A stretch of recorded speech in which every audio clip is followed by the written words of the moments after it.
మహిళలను వేధించడమే వైసీపీ నేతల నైజం అంటూ మండిపడ్డారు పీతల సుజాత.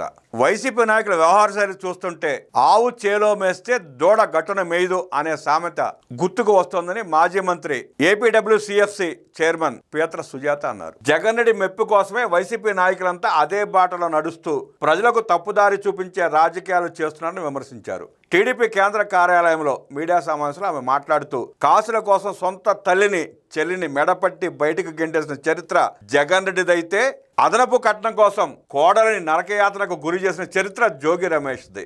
ఆది నాయకుడి తీరు ఎలా ఉంటే ఆయన కింద ఉండే నాయకుల తీరు కూడా అలాగే ఉంటుందనడానికి ఈ ఘటనే ప్రత్యక్ష నిదర్శనం. ప్రజాసేవలో ఉన్నామని చెప్పుకునే ఒక నాయకుడి ఇంట్లో కట్న వేధింపుల పేరుతో ఒక ఆడపిల్లపై ఎంత దారుణంగా హింస జరిగిందో ఆమె ఇచ్చిన ఫిర్యాదే చెబుతోందని పేర్కొన్నారు. బాధితురాలని గోవాకు తీసుకెళ్లి చంపడానికి ప్రయత్నించడం, మేడపై నుంచి తోసేయాలని చూడటం, మానసికంగా శారీరకంగా టార్చర్ పెట్టడం అత్యంత నీచమైన చర్య. దీనిపై జగన్మోహన్ రెడ్డి ఎందుకు నోరు విప్పడం లేదు? కూటమి ప్రభుత్వం ఏ మంచి పని చేసినా ప్రతిదానికి మైకుల ముందుకు వచ్చి నీచమైన ఆలోచనలతో తప్పుగా చిత్రీకరించే సోకాల్డ్ మహిళా నేతలు రోజా, విడుదల రజని, వరుది కళ్యాణి, శ్యామల తదితరులు ఇప్పుడు ఎక్కడ దాక్కున్నారు అని ప్రశ్నించారు. సమస్య అనేది పార్టీ మహిళకు వచ్చినా సరే స్పందించే గుణం ఉండాలి. సొంత పార్టీ నాయకుడు తప్పు చేస్తే సైలెంట్గా ఉంటూ రాజకీయం కోసం నోరేసుకుని మాట్లాడే ఈ గొడ్డలి పార్టీ మహిళా నేతల ఉపన్యాసాలు వినడానికి ప్రజలు సిద్ధంగా లేరు.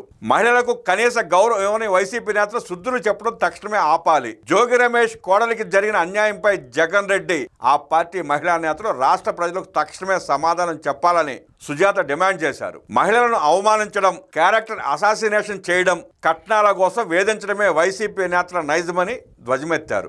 దేశవ్యాప్తంగా వరకట్న దురాచారాన్ని అరికట్టాలని పెద్ద ఎత్తున ఉద్యమాలు జరుగుతుంటే ప్రజాసేవలో ఉన్నామని చెప్పుకునే మాజీ మంత్రి జోగి రమేష్ ఇంట్లోనే ఒక మహిళను కట్నం కోసం ఇంత దారుణంగా వేధించడం సిగ్గుచేటు. మహిళలు ఎవరైనా తమపై జరుగుతున్న అన్యాయాలను ప్రశ్నిస్తే చాలు వారిపై సోషల్ మీడియాలో క్యారెక్టర్ అసాసినేషన్ చేయించడం వైసీపీకి అలవాటుగా మారింది.